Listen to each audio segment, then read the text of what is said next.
Waalaikumsalam warahmatullahi wabarakatuh. Innal hamdalillah nahmaduhu wa nasta'inu wa nastaghfiruh wa na'udzu billahi min shururi anfusina wa min sayyiati a'malina may yahdihillahu fala mudilla lahu wa may yudlil fala hadiyalah. Asyhadu an la ilaha illallah wahdahu la syarika lah wa asyhadu anna Muhammadan abduhu wa rasuluhu la nabiyya ba'dah. Allahumma shalli wa sallim wa barik ala sayyidina Muhammad wa ala ali sayyidina Muhammad wa sallim wa radhiyallahu ta'ala an kulli sahabati rasulillahi ajma'in. Rabbi syrah li sadri wa yassir li amri wa hlul 'uqdatan min lisani yafqahu qawli wa saddid lisani wa hdi qalbi bi haqqi nabiyyina Muhammad sallallahu alaihi wasallam. Alhamdulillah iltaqaina fi hadhihi al-muhadarah linastamirra ala al-maddah allati sayuqaddimu zamilukum an mawdu' yani at-tafsir fi asri tadwin. Naam.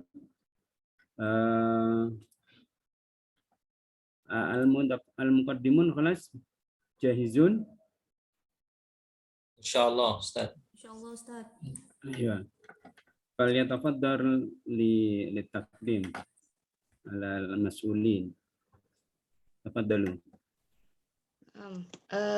Anda hunaka moderator ya Ustaz. Ayo tafaddal. Kubaila dzalik ana asta'din li anni inda rujuk minal jami'ah ilal bait ada. Tidak asna rujuk. Walakin ana astam ilaikum jayidan insyaallah. Ayo tafaddalu. Ayo, bismillahirrahmanirrahim. Fadilatus Syadah Al-Ustaz Muhammad Imamuddin, ikhwati wa akhwati al-ahibba tahta himayatillahi azza wa jalla. Bismillahirrahmanirrahim. Assalamualaikum warahmatullahi wabarakatuh.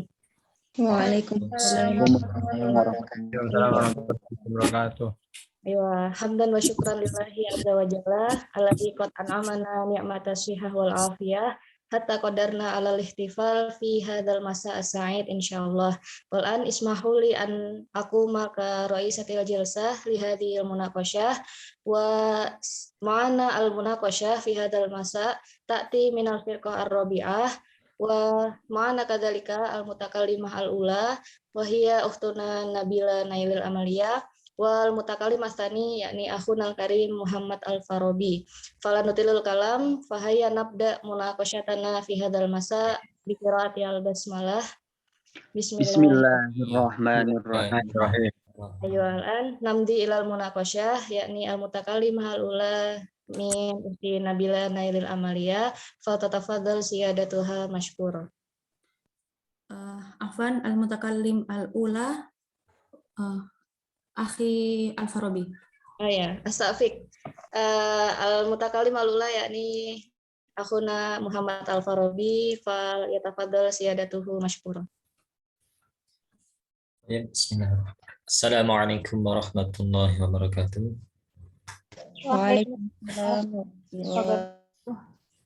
Bismillahirrahmanirrahim. Hamdan wa syukranillah wassalatu wassalamu ala Rasulillah amma ba'du. Bismillahirrahmanirrahim. Fi hadhihi al-fursa sa'uqaddimu lakum fi madad tafsir an tadwin tafsir. Istamir akhna afik. Acara rek PPA. Hunaka al-mabhasa ini yakni permulaan kodifikasi ibtida'ut tadwin fi tafsir wa level tafsir ijtihad yakni tabaqatut ijtihad tafsir. Istamir akhina afik. Thayyib al-awwalani an ibtida tadwin tafsir yakni permulaan tafsir dibukukan. Tadwin berarti dikodifikasi, dibukukan itu. Periode ini tafsir dimulai di akhir pemerintahan Bani Umayyah atau Daulah Umayyah sekaligus di awal pemerintahan Bani Abbasiyah, yakni Bani Umayyah runtuh pada tahun sekitar 132 Hijriah. Begitu juga lahirnya Bani Abbasiyah di tahun yang sama, yaitu tahun 132 Hijriah. Demikianlah tafsir berkembang dan kitab-kitab yang dikarang mulai menampakkan aliran-aliran yang berbeda. Aliran yang berbeda, istilah ilmiah mulai terbakukan di dalam ungkapan-ungkapan Al-Quran, hingga akhirnya tampaklah warna filsafat dan sains dalam hasanah tafsir. Begitu pula gaya sufi, berbagai aliran sekte mulai tampak dengan jelas. Jadi dalam ilmu tafsir itu ada 4 metode penulisan tafsir. Pertama ada ijmali, ada tahlili, ada maudhu'i, yang satu. Nah, saya agak lupa ya. Lanjut, akhina tafsir, akhina Afik.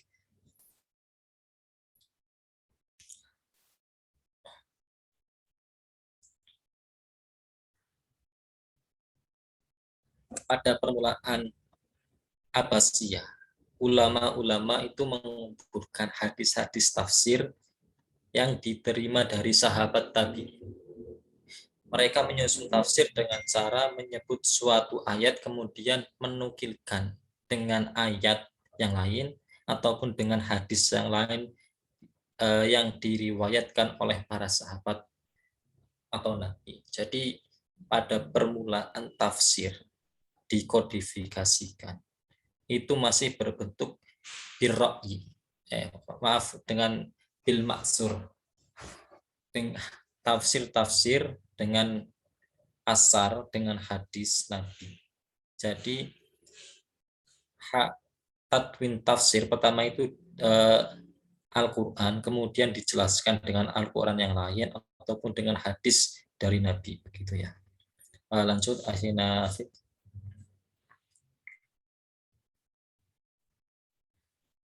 ini masih permulaan dulu, nanti ada fase-fasenya penyusunan tadwin ya. Adapun tafsir di awal permulaannya ditadwinkan, itu yang terkenal itu dari tafsir As-Sudi tahun 1027 Hijriah, tafsir Ibnu Juraij, tafsir Muqatil, hingga pada akhirnya tafsir pertama kali yang disusun berdasarkan urutan ayat Al-Quran, berdasarkan susunan mushaf yang terkenal adalah tafsir Ibnu Jarir At-Tabari tahun 310 Hijriah, begitu ya. Istamir akhina Afik. Nah, di sini yakni marhalatut tadwin inda Dhahabi, yakni Syekh Dhahabi qol fi kitab at-tafsir wal mufassirun, yakni hunaka khamsatu marahil, ada 5 tahap pengkodifikasian tafsir, yakni al-khutwah al-ula, yakni an-naqlu an tariqit talaqi wan naqli, al-khutwah tsaniyah yakni tadwinuhu ala annahu babun min abwabil hadis, al-khutwah tsalisah yakni khutwatul istiqlal wal infirad, khutwatur rabi'ah yakni at-tafsir bil maksur ma'a ikhtisaril isnad al-hadfihi, al-akhir yakni at-tafsir bil ra'yi. Istamir akhina Alik. Yani al-awwal marhalatut tadwin inda Syekh Hasan Al-Dhahabi fi kitab at-tafsir wal mufassirun, yakni al-awwal yakni an-naqlu an tariqit talaqi wan naqli. Jadi fase pertama dalam mengkodifikasikan yaitu dengan lisan antara Nabi dengan sahabat dan sahabat yang lainnya menafsirkan Al-Quran, mentadwinkan tafsir itu dengan cara talaq wanak, yaitu saling dengan ucapan begitu. Karena at-tafsir yatanaqal bi tariqir riwayah, yakni tafsir itu dulu dinukilkan dengan metode riwayat, antara Nabi dengan sahabat, sahabat dengan yang lain itu dengan riwayat. Fasahabatu yarwuna an Rasulillah sallallahu alaihi wasallam kama yarwu ba'duhum an ba'din wa tabi'in yarwuna an sahabat. Yani pertama sahabat meriwayatkan dari Rasulullah sallallahu alaihi wasallam. Begitu juga para tabi'in meriwayatkan menafsirkan Al-Qur'an dari riwayatnya para sahabat gitu. Radhiyallahu anhum.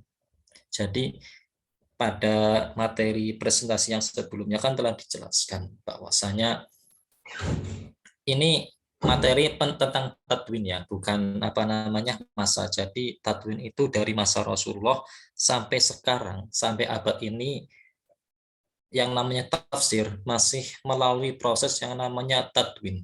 Jadi bagaimana proses tafsir dibukukan dengan metode apa, baik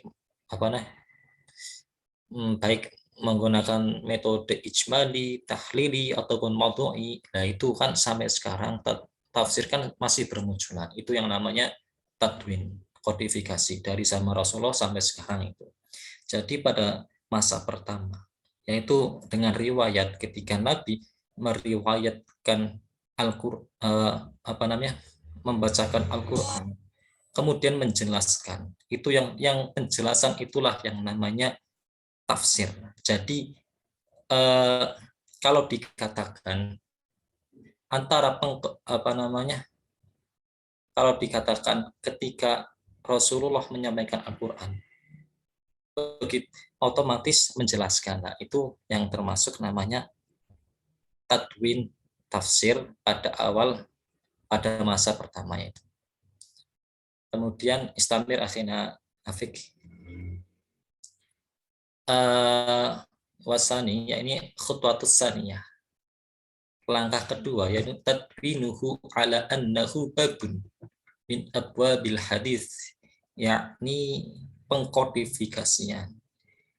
Tafsir itu termasuk suatu bab dalam bab-bab pembahasan hadis. Jadi pada fase kedua yakni tafsir itu masih dalam suatu pembahasan kitab-kitab hadis. Jadi belum membentuk kitab tersendiri yang membentuk kitab tafsir tersendiri. Wadzalika haitsu ibtada at-tadwin li hadisi Rasulillah sallallahu alaihi wasallam wa kanat abwabuhu mutanawwi'ah. Jadi permulaan pengkodifikasian tafsir itu mengikuti hadis, masuk dalam pembahasan kitab hadis. Wa kanat abwabuhu mutanawwi'ah. Jadi bab-bab dalam kitab hadis itu bermacam-macam. Salah satu babnya adalah pembahasan tentang tafsir. Nah, jadi hadis-hadis ini misalkan ini hadis yang menjelaskan dari Al-Qur'an begitu.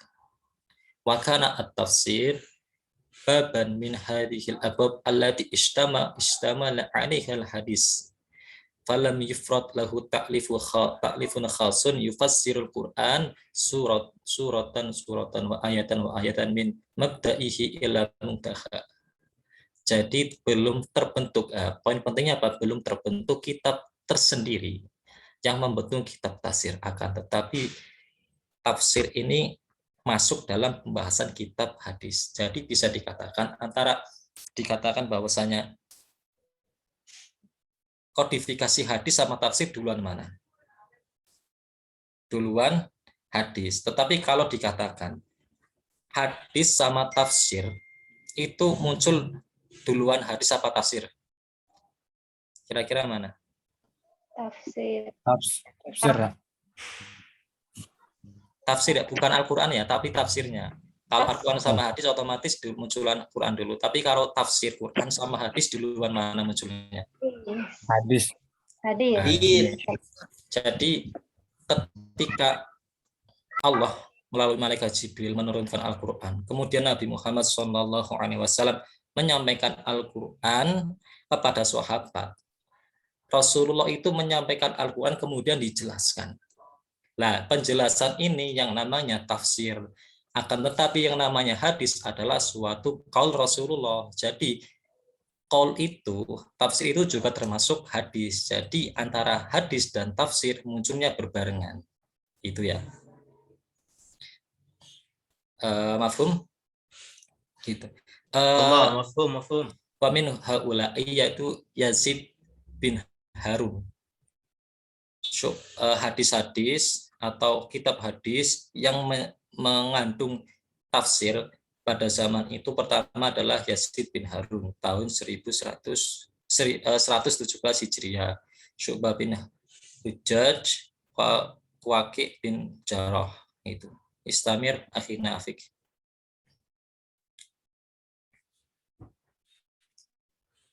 Yani al-khutwah as-sadisah. Fase ketiga ini khutwatul istiqlal wal infirad, yaitu langkah kitab tafsir menyendiri dalam artian terpisah dari pembahasan dari kitab tentang hadis. Jadi pada masa itu bukan hanya tentang kitab tafsir doang saja yang terpisah dari ilmu hadis. Masa itu banyak ilmu-ilmu yang dipisahkan, termasuk ilmu fikih.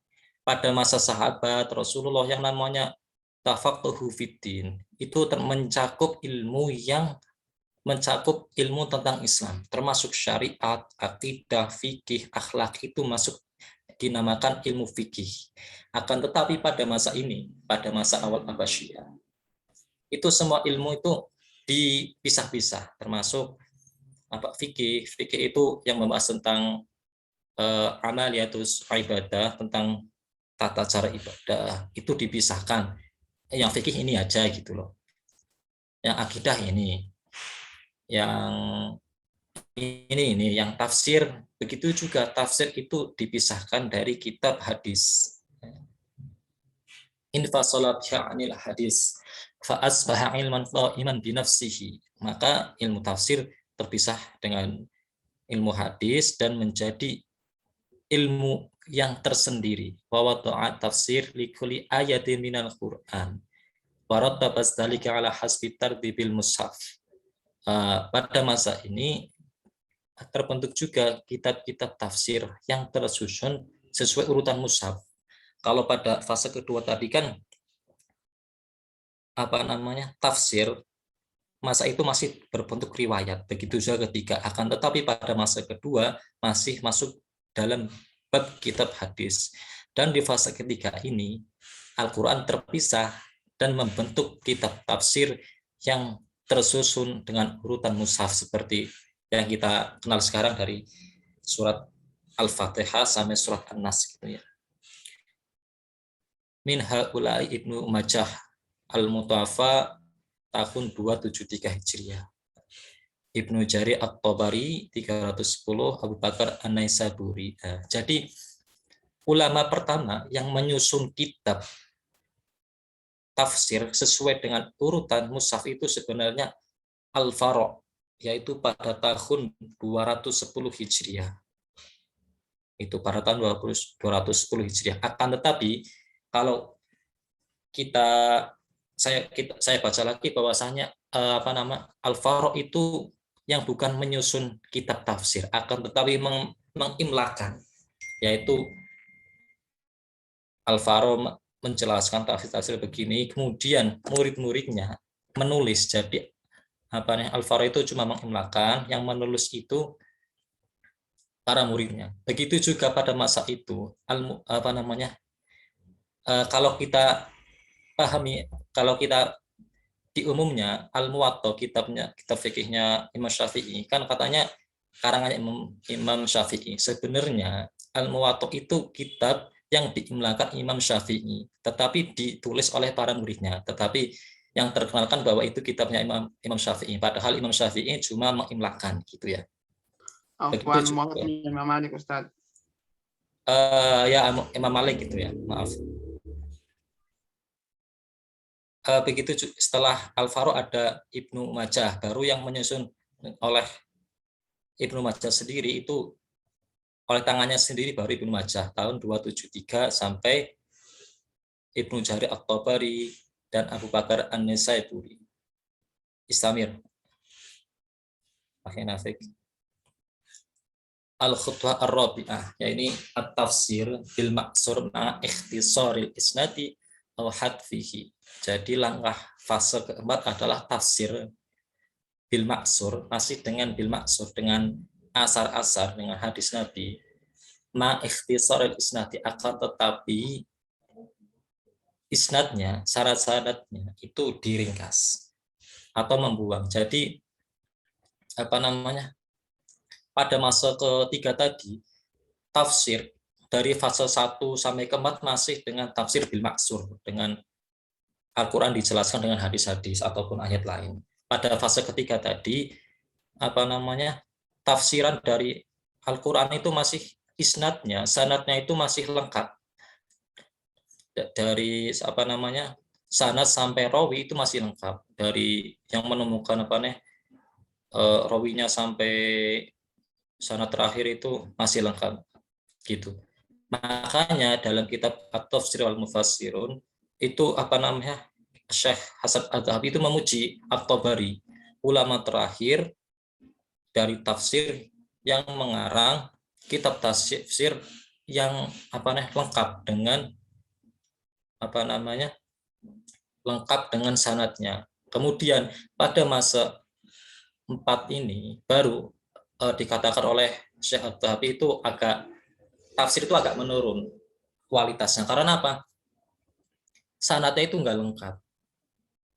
Itu. Lam yatajawaz bika hududu tafsir bil maksur. Jadi tafsir bil maksurnya itu agak berkurang. Wa in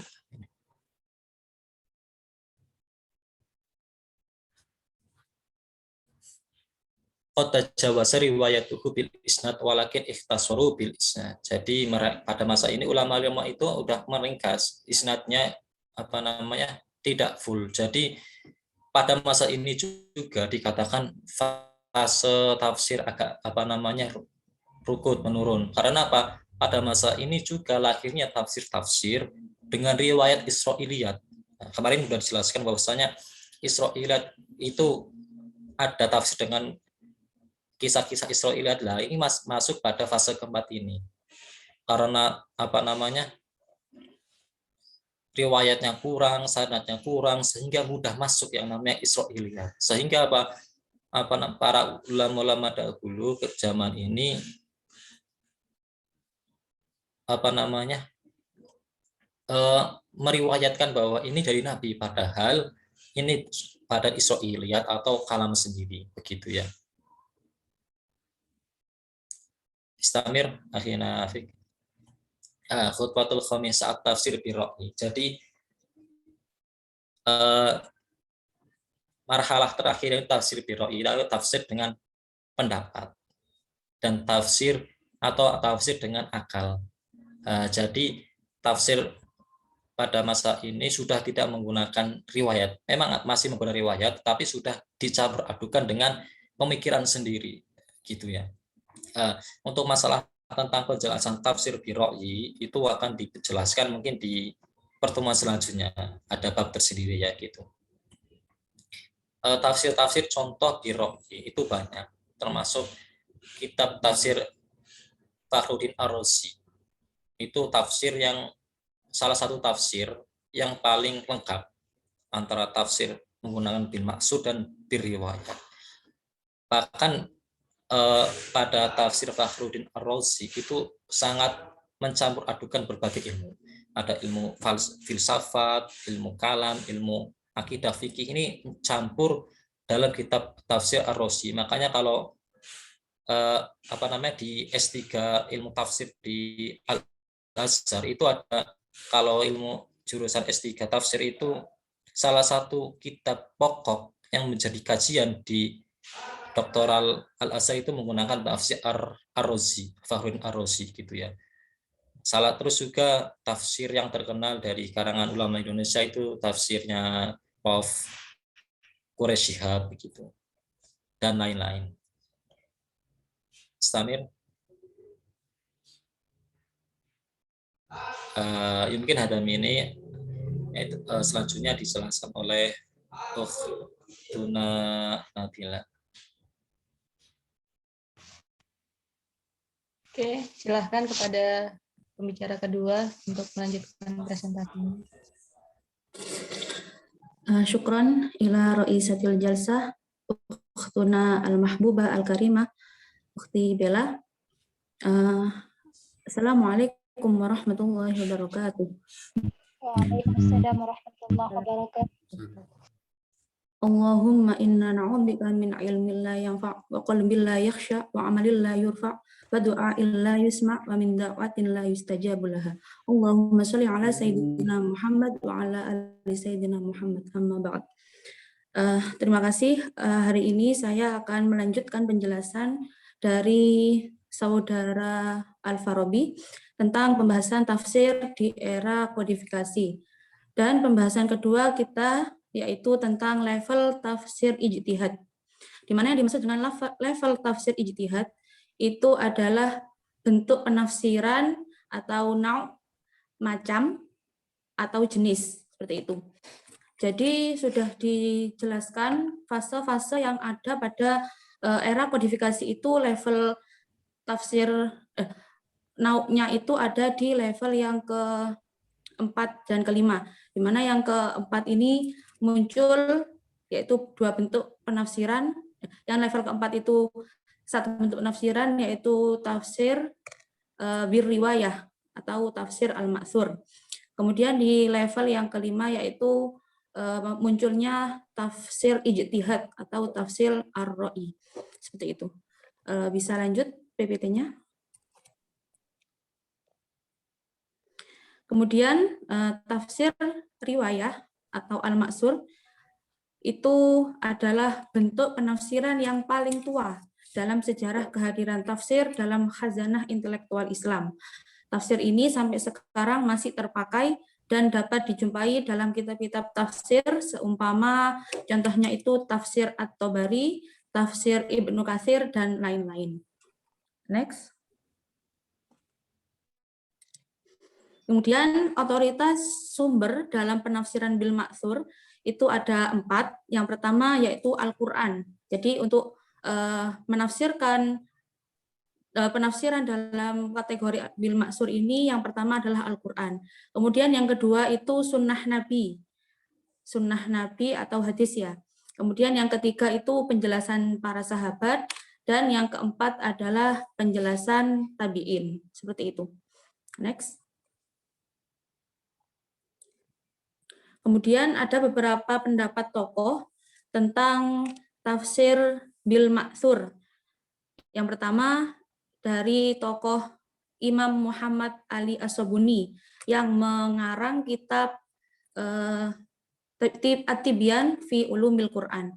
Nah, beliau ini memaparkan bahwa tafsir riwayat itu model tafsir yang bersumber dari Al-Quran atau As-Sunnah atau perkataan para sahabat. Jadi beliau tidak mengungkapkan bahwa tafsir biriwayat itu juga dari para tabi'in seperti itu. Kemudian pendapat yang lain dari Imam Muhammad Husain Az-Zahabi dalam yang menyusun kitab At-Tafsir Tafsir wal Mufassirun itu mengungkapkan bahwa penafsiran bil ma'thur itu dengan ayat Al-Quran, Al-Quran dengan ayat Al-Quran, Al-Quran dengan sunnah Nabi, Al-Quran dengan qaul para sahabat, kemudian Al-Quran dengan para tabi'in.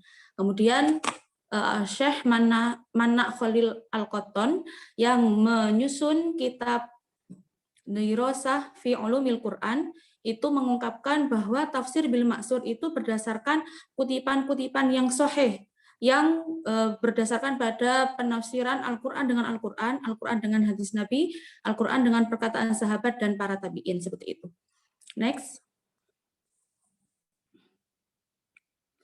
Jadi, terlepas dari keragaman definisi yang diberikan oleh para ulama ilmu tafsir tentang tafsir riwayat, itu bisa didefinisikan sebagai metode penafsiran yang data materialnya itu mengacu pada hasil penafsiran Nabi Muhammad SAW yang ditarik dari riwayat pernyataan Nabi atau dalam bentuk asbabun nuzul sebagai satu-satunya sumber data otoritatif.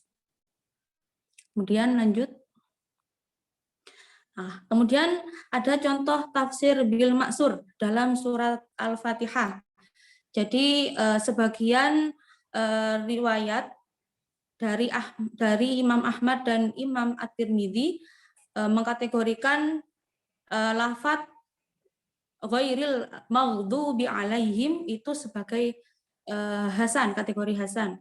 Ibnu Hibban dalam kitab sahihnya dari Adi bin Hayyan berkata bahwa Rasulullah SAW pernah bersabda, sesungguhnya orang-orang yang dimurkai dalam firman Allah dalam ayat ghairil maghdubi alaihim adalah orang Yahudi, dan sesungguhnya orang-orang yang sesat dalam firman Allah waladhdallin itu adalah orang Nasrani. Dan Ibnu Mardawayh meriwayatkan dari Abu Dzar, aku bertanya kepada Nabi Muhammad SAW tentang orang-orang yang dimurkai. Beliau menjawab orang Yahudi. Kemudian aku bertanya lagi, orang-orang yang sesat. Beliau menjawab orang Nasrani. Seperti itu. Lanjut. Kemudian yang kedua, bentuk yang kedua adalah tafsir pemikiran, ar-ra'yu. Jadi tafsir ar-ra'yu itu berarti pemikiran, pendapat, dan ijtihad. Sedangkan menurut definisinya, tafsir bir-ra'yi adalah penafsiran Al-Quran yang didasarkan pada pendapat pribadi mufassir. Secara etimologi, ra'yi berarti keyakinan, i'tiqad, atau analogi, qiyas, dan ijtihad. Kemudian ra'yi, tafsir ar-ra'yi dalam terminologi adalah tafsir ijtihad. Demikian tafsir bir-ra'yi bisa disebut juga dengan tafsir bid-diroyah, seperti itu. Nah, kemunculan tafsir bir-ra'yi tadi sudah disinggung pada fase atau pada tingkatan yang kelima, dan di sini masa itu peradaban Islam semakin maju dan berkembang. Maka lahirlah berbagai madhab dan aliran di kalangan umat Islam. Kemudian masing-masing golongan berusaha meyakinkan pengikutnya dalam mengembangkan paham mereka. Ketika inilah berkembangnya bentuk penafsiran ar-ra'yi atau tafsir melalui pemikiran itu berkembang pesat. Namun dalam penerimaannya para ulama terbagi menjadi dua, ada yang membolehkan, ada pula yang melarangnya. Next. Nah, kemudian pendapat para tokoh tentang tafsir bir-ra'yi. Imam Muhammad Husain Az-Zahabi itu dalam kitab Tafsir wal Mufassirun menjelaskan bahwa tafsir yang penjelasannya diambil berdasarkan ijtihad dan pemikiran mufassir setelah mengetahui bahasa Arab serta metodenya, dalil hukum yang ditunjukkan, serta problema penafsiran seperti asbabun nuzul, nasikh mansuh, dan sebagainya.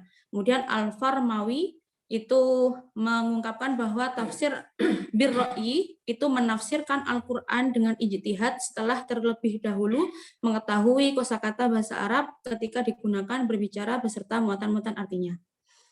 Kemudian lanjut. Nah, jadi untuk meriwayatkan tafsir bir-ra'yi itu bukan berarti menafsirkan hanya dengan menggunakan akal seluas-luasnya, tapi tafsir yang didasarkan pada pendapat yang mengikuti kaidah-kaidah bahasa Arab yang bersandar pada sastra jahiliyah berupa syair, prosa, tradisi bangsa Arab, dan ekspresi percakapan mereka, serta pada berbagai peristiwa yang terjadi pada masa Rasul menyangkut perjuangan, perlawanan, pertikaian, hijrah, dan lain-lain. Itu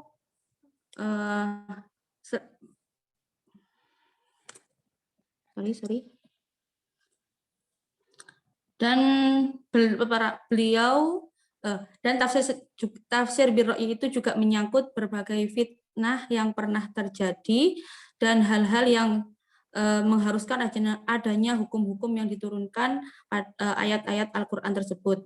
Dengan demikian, tafsir birro'yi adalah tafsir dengan cara memahami berbagai kalimat Al-Quran melalui pemahaman yang ditunjukkan oleh berbagai informasi yang dimiliki seorang ahli tafsir, seperti bahasa dan berbagai peristiwanya. Jadi untuk meriwayatkan, untuk melakukan ijtihad, meriwayatkan Al-Quran itu, menafsirkan Al-Quran itu harus berbekal pada ketentuan-ketentuan yang sudah saya paparkan tadi. Next. Nah, yang terakhir ini adalah perbedaan tafsir riwayat dan diroyah. Nah, tafsir bil ma'sur ini salah satu jenis penafsiran yang muncul pertama kali dalam sejarah khazanah intelektual Islam. Kemudian perbedaan yang ditemukan adalah pada aspek pemahaman redaksional terhadap ayat-ayat Al-Quran. Ini disebabkan relativitas kualitas intelektual sahabat dalam memahami ayat-ayat Al-Quran tersebut, sehingga wajar ditemukan perbedaan. Kemudian tafsir birro'yi itu adalah tafsir yang muncul sebagai sebuah jenis tafsir di periode akhir pertumbuhan tafsir bil ma'sur sebagai periode awal perkembangan tafsir. Pada masa ini Islam semakin maju dan berkembang. Nah, maka berkembanglah madhab dan aliran-aliran di kalangan umat Islam, dan masing-masing golongan berusaha meyakinkan umat yang lain untuk mengembangkan paham yang mereka ambil seperti itu. Sekian dari saya, kurang lebihnya mohon maaf, saya kembalikan kepada moderator. Oke, syukran lakuma jami'an ala takdimi hadal bahas, takdimu kuma yakni takdiman jayidan insyaallah. Fal'an nahnu naftah baba su'al nufadilukum ayyuha mustami'at li musytarikah li an tarfa yadakum li ajli soal. Hal minkum soal?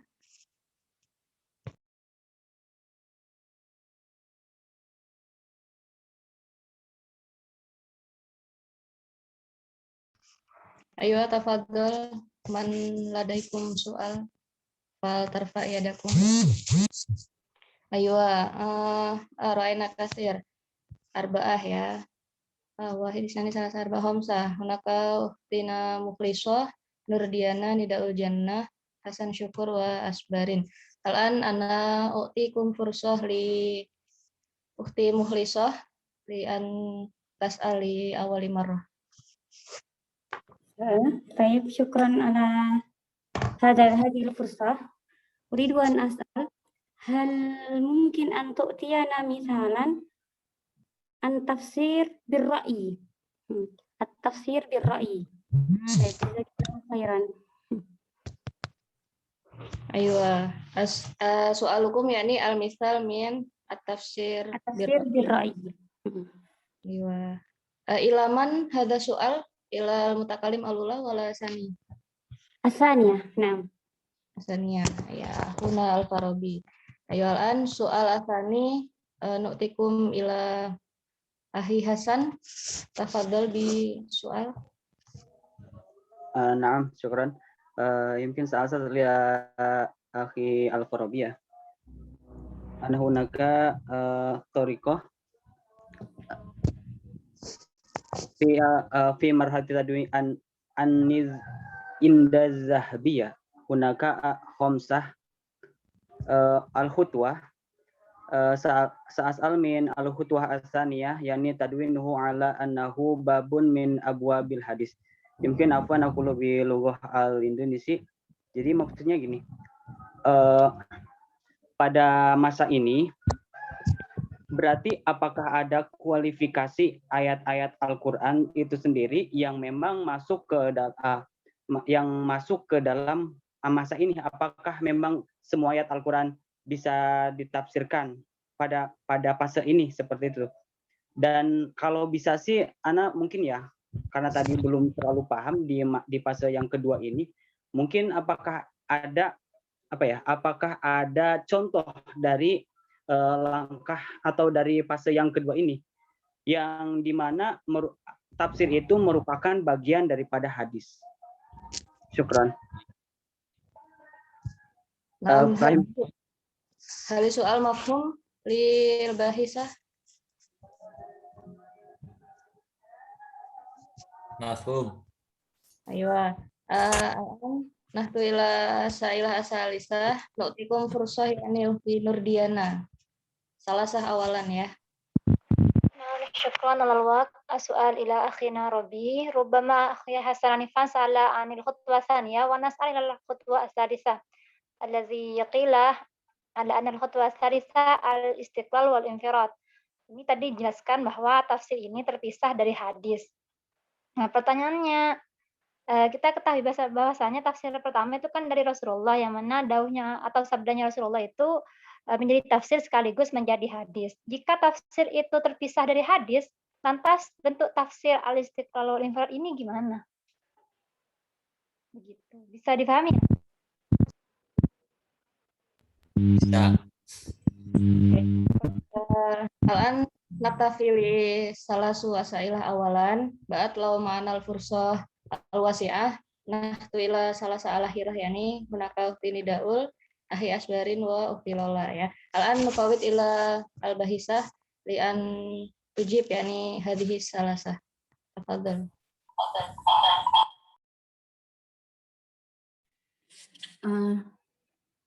Syukran ila as-su'al min ukhtina mukhlisah. As-su'al yakni contoh tafsir birro'i. Nah, contoh tafsir birro'i itu sangat banyak sekali, apalagi tafsir birro'i itu perkembangannya sangat pesat seperti itu. Untuk kitab-kitab yang kitab-kitab tafsir birro'i itu antara lain ada kitab Mafatih Al-Ghaib itu atau disebut juga dengan tafsir Al-Kabir kalangannya Muhammad Ar-Razi Fakhruddin. Jadi Fakhruddin Ar-Razi itu mengarang sebanyak 17 jilid dengan judulnya Mafatih Al-Ghaib. Kemudian ada lagi tafsir Jalalain. Itu banyak sekali. Tafsir Jalalain ada 2 jilid. Kalau yang Mafatih Al-Ghaib itu banyak. Yang dikarang oleh Jalaluddin Al-Mahalli dan Jalaluddin Abdurrahman As-Suyuti. Kemudian ada Anwar At-Tanzil wa Asrar At-Ta'wil yang dikarang oleh Imam Al-Qasadi, Nasr ad-Din Abi Said, Abdullah Ali Umar bin Muhammad Al-Syairazi Al-Baidawi. Jadi itu banyak sekali kitab-kitabnya yang sudah mengandung tafsir birro'i seperti itu. Bagaimana? Saya kembali lagi pada moderator. Ya, hal qana'tum bi hadhil ijabah ya ukhti mukhlisah. Naam, hada yakfi. Barakallahu fikum wa jazakumullahu khairan. Ya. Tafadhali ijabati soal taliyah. Nufawid ila al-bahisah.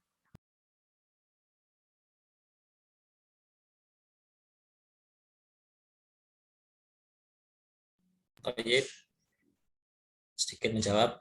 Oh ya, untuk tambahan tentang contoh tafsir birro'i ya. Contoh ayatnya. Kalau kan ada tafsir bil maksur dan birro'i. Contoh surat Ghairil maghdubi 'alaihim waladdallin.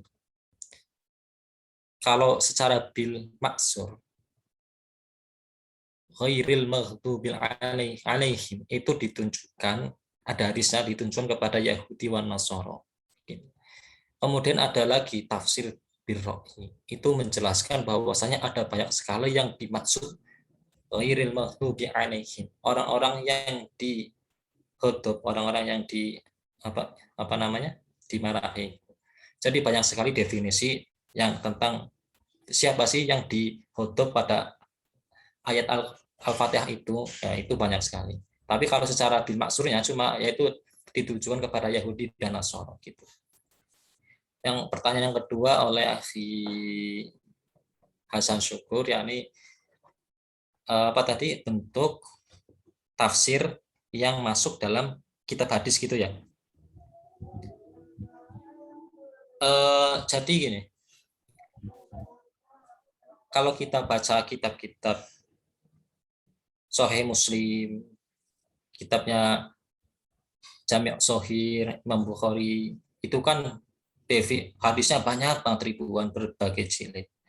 Lah dari beberapa bab itu ada hadis yang memang hadis itu karena menjelaskan ayat Al-Qur'an begitu. Mafhum Allah? Akhi. Mafhum? Mafhum.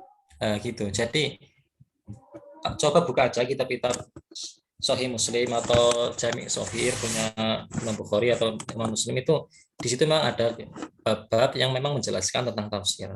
Misalkan ada hadis dari awal tentang toharoh atau tentang akidah, tentang fikih, tentang ayat tafsir hadis yang menjelaskan Al-Qur'an, itu di sana banyak banget.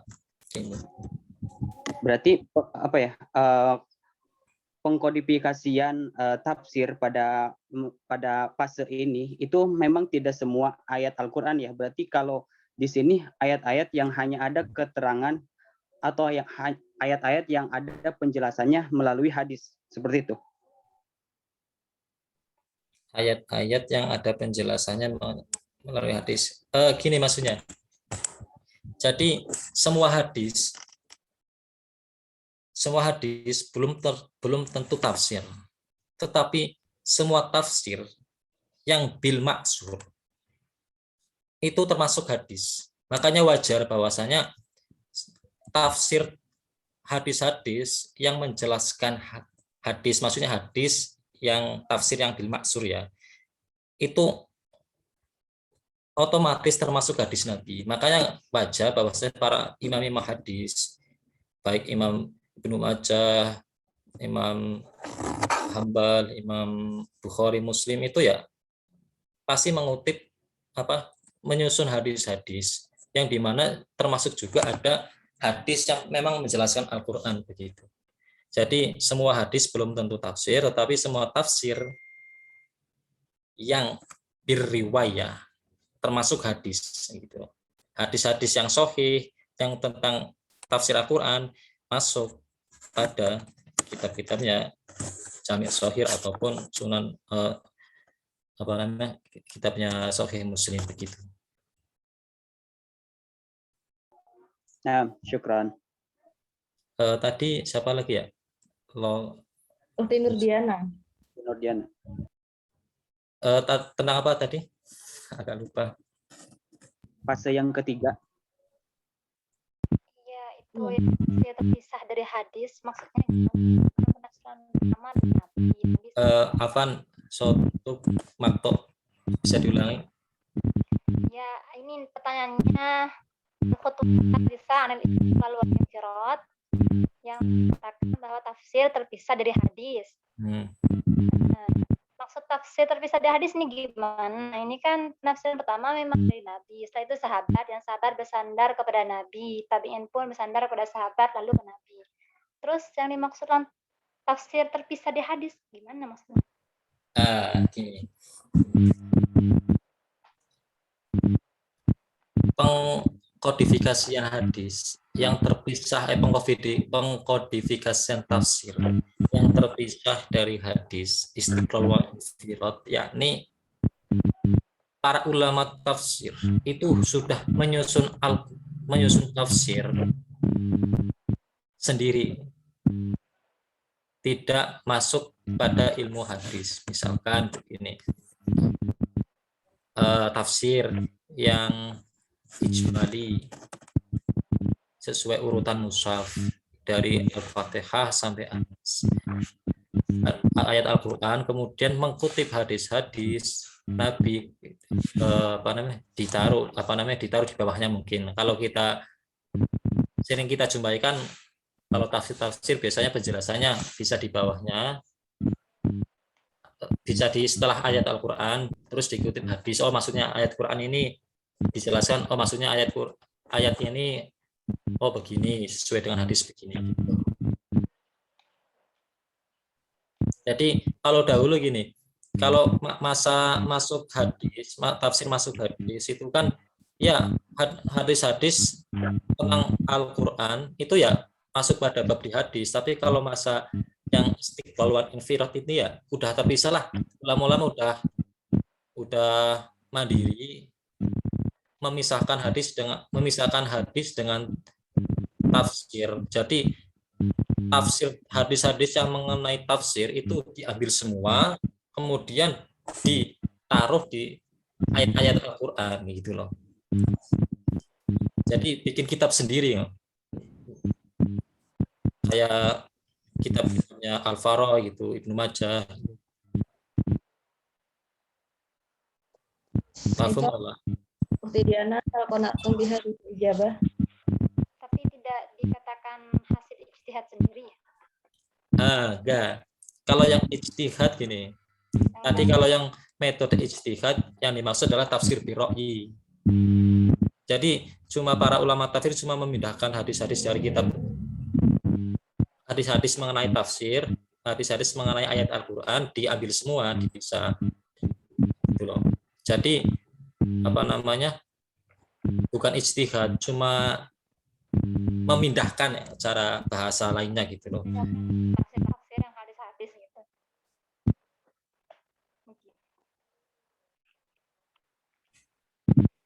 Ada? Berarti bisa yang awalnya. Berarti antara tafsir bisa.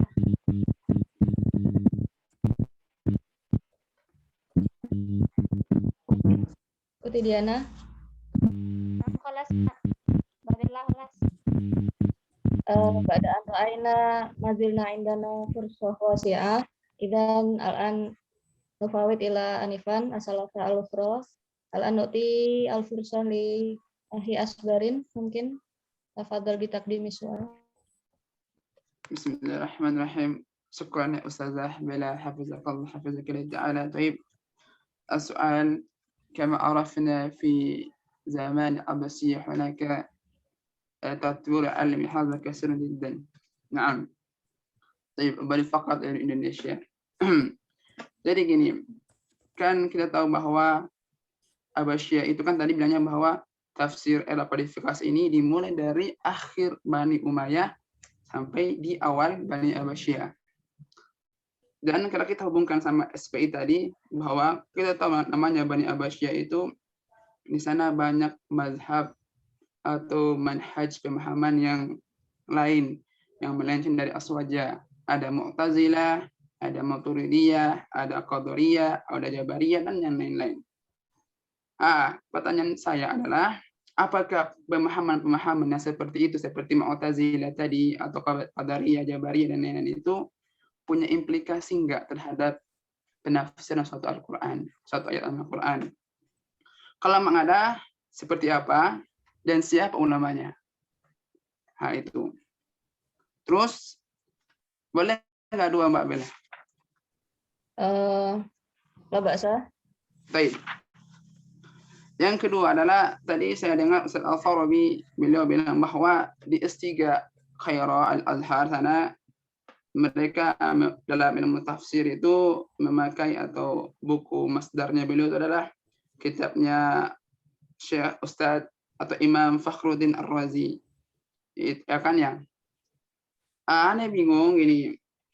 Kayak baca kitabnya Syekh Mani Al-Qatan, beliau bilang bahwa tafsir bil-ra'yi itu ulama mengharamkannya.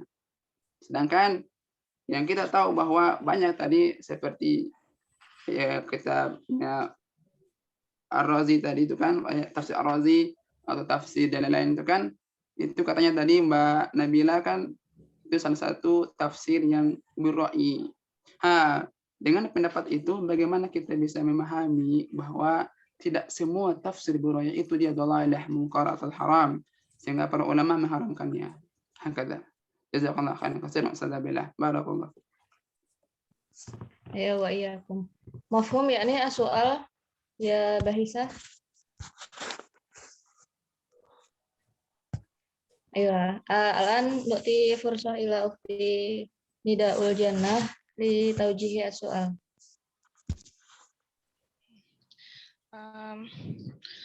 Untuk yang kedua tadi Uti Nabila ya, Ustazah Nabila.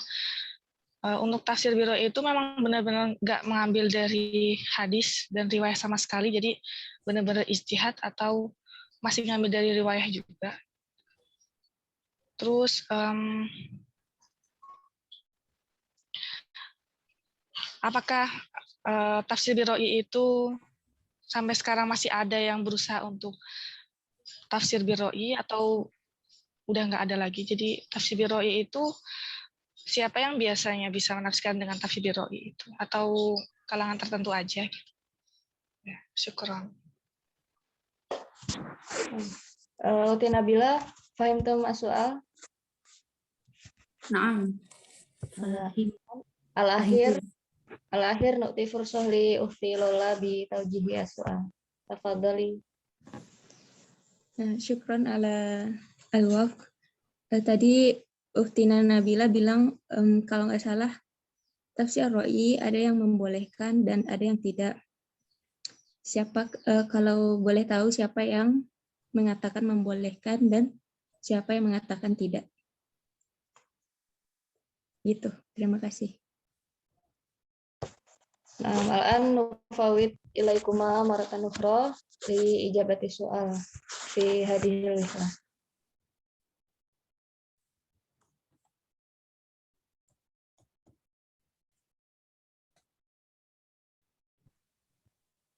Mungkin nantadir awalan ya di nu'ti al-fursah lil bahisah di an tabahas wa tasta'id lil ijabah.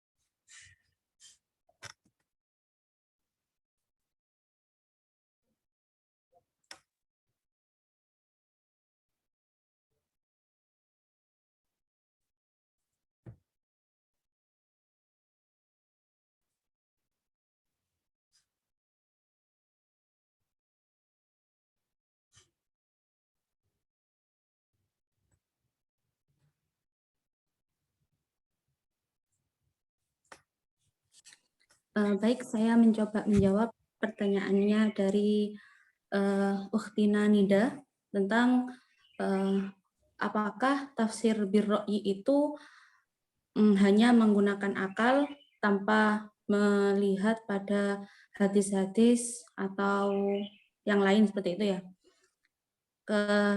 Sebenarnya sudah saya jelaskan di PowerPoint itu bahwa tafsir birro'i itu tidak hanya menggunakan akal seluas-luasnya. Jadi tafsir birro'i itu juga tidak berdiri sendiri. Dia juga mengambil dari al-ma'thur, dari 4 otoritas al-ma'thur itu, dari Al-Quran, dari sunnah Nabi, dari tabi'in, kemudian dari sahabat. Jadi tidak hanya menggunakan akalnya saja, karena pemikiran manusia kan terbatas. Apalagi yang ditafsirkan ini adalah Al-Quran. Jadi jadi birro'i ini mempunyai ketentuan harus memahami itu dari riwayat-riwayatnya, dari kaidah bahasa Arabnya, sejarah-sejarahnya, kemudian apalagi pendapat-pendapat para tabi'in seperti itu. Nah, itu yang harus dipahami dalam tafsir birro'i. Kemudian yang kedua tadi untuk tafsir birro'i ini apakah sekarang masih ada? Masih ada. Karena beberapa tafsir itu mempunyai corak-corak, ada coraknya yang politik, ada corak yang tasawuf seperti itu. Dan sepertinya itu akan masuk ke pembahasan selanjutnya seperti itu. Saya kembalikan pada moderator. Kaifa ukhti Nidaul hal qana'tum bi hadhil ijabah? Jazakillahu khairan. Afwan. Ya. Tadi itu kan antum tanya nggak siapa yang mengharamkan, siapa yang membolehkan kan ya? Kak Lola, masih Oh, belum. kalau lah. Sabar. Oh, iya, Isbiri. enjeh dong, yang punten. Kemudian sudah Kak Nida ya. Lanjut ke pertanyaannya Kak Lola. Ini saya membaca jurnal terbitan Maret 2020. Yang menerbitkan itu adalah apa ini? Ada nanti saya kirimi jurnalnya ya Kak. Ini menyebutkan bahwa yang mengharamkan itu ini. Saya baca dulu. Melihat perkembangan tafsir bir-ra'yi yang demikian pesat, maka tepatlah Syekh Manna Khalil Al-Qattan dalam kitab yang menyusun kitab Dirasah fi Ilmil Quran bahwa tafsir bir-ra'yi itu perkembangannya sangat pesat daripada tafsir bil maksur. Nah, kemudian kemudian ada pendapat dua, ulama membagi dua, ada yang mengharamkan dan ada yang membolehkan. Itu karena kedua pendapat itu bertentangan dari segi lafzi atau redaksinya, seperti itu. Kemudian yang mengharamkan ini, penafsiran yang serupa inilah yang diharamkan Ibnu Taimiyah. Bahkan Imam Ahmad bin Hambal menyatakan sebagian tidak bersadar, sebagai yang tafsir yang tidak berdasar, seperti itu. Jadi yang melarang itu adalah Ibnu Taimiyah dan Imam Ahmad bin Hambal. Begitu seperti jurnal yang saya baca. Kenapa kok diharamkan? Karena ini juga dicontohkan ada contoh penafsiran bir-ra'yi yang tercela, mazmum. Contoh ayat Al-Qur'annya itu di surat Al-Isra ayat 72. Ayatnya wa man kana fi hadhihi a'ma wa huwa fil akhirati a'ma wa adallu sabila. Jadi diharamkan ini karena menetapkan lafadz a'ma itu sebagai buta. Buta yang kita pahami adalah tidak bisa melihat. Padahal yang dimaksud dari kalimat buta itu adalah hatinya. Karena ada juga ayat lain yang menyatakan kata a'ma itu di surat Al-Hajj 46, fa innaha la ta'mal absar walakin ta'mal qulubul lati fis sudur. Jadi itu sempat menjadi perdebatan bahwa maknainya sebagai buta dalam segi tidak bisa melihat saja, seperti itu. Saya kembalikan pada moderator. Ayah, kaifa uti Lola, hal qanatum bi hadhil ijabah? Berarti yang membolehkannya nggak ada tertulis ya?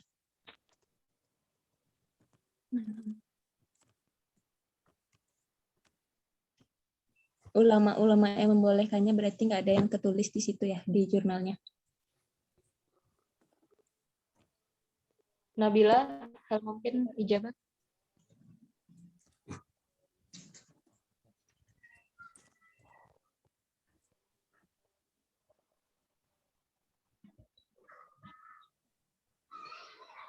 Nabila suaranya belum itu, kemut.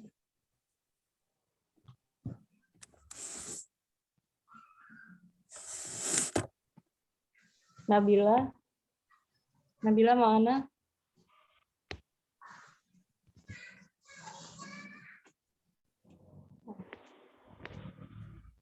Ayo, mungkin namdi awalan ila soal al-akhir min akhi Asbarin.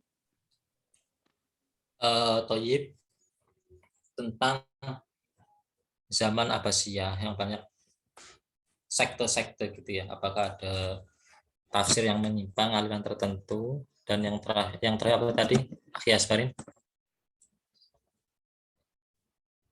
Yang kedua poinnya, suaramu belum terdengar. Astagfirullah wa atubu ilaih. Afwan. Yang kena tadi kan nanti bilang bahwa di S3 ke Mesir kan yang ambil tafsir itu memakai kitabnya Imam Fakhruddin Ar-Razi dalam ilmu tafsir. Sedangkan kan tadi Mbak Nabila bilang bahwa tafsir birra'yi itu ada ya tafsirnya Ar-Razi sama tafsir Jalalain. Sedangkan para ulama itu banyak mengharamkan tafsir birra'yi. Gitu kan ya.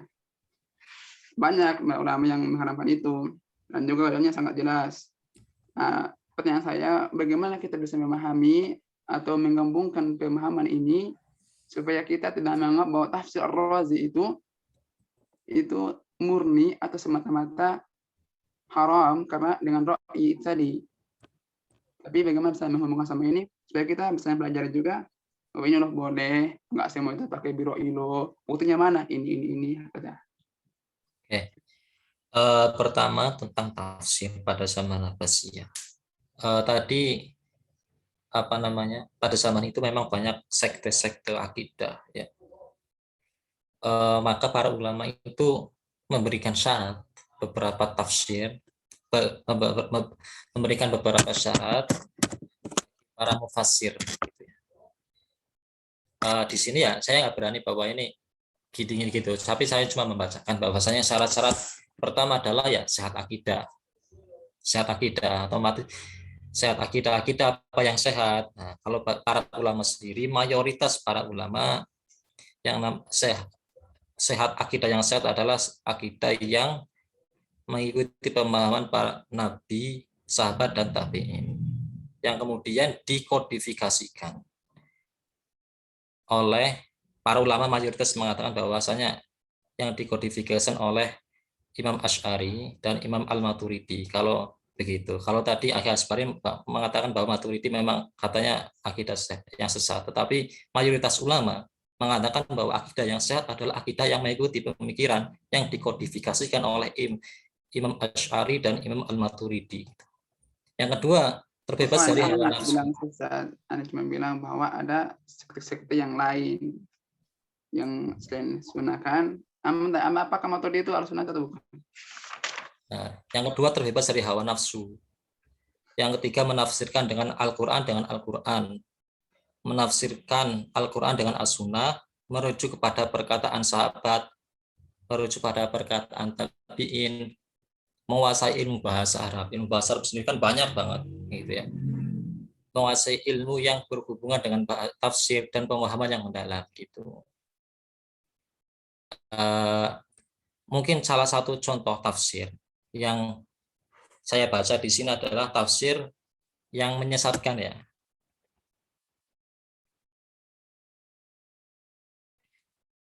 Contoh tafsir Al-Maidah ayat 55. Innama waliyukumullah wa rasuluh walladzina amanu alladzina yuqimunas shalah wa yu'tunas zakah wa hum raki'un.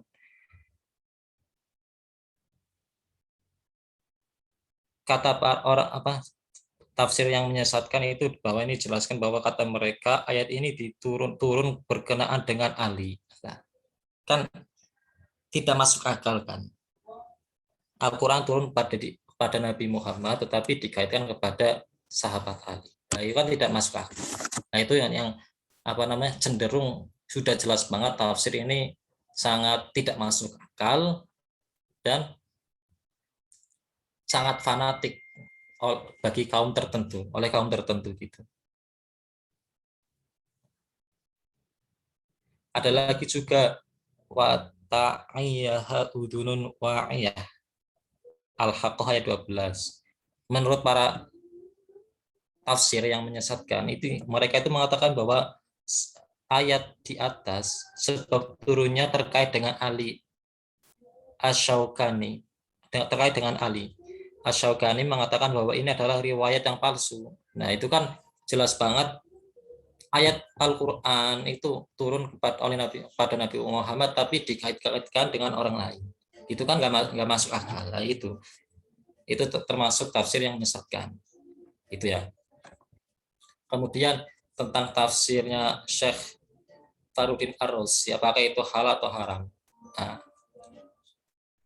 kalau saya belum bisa mengatakan bahwa ini halal atau haram karena saya bukan mufassir. Tetapi masa sih para profesor, para doktor, para ahli tafsir zaman sekarang mengharamkan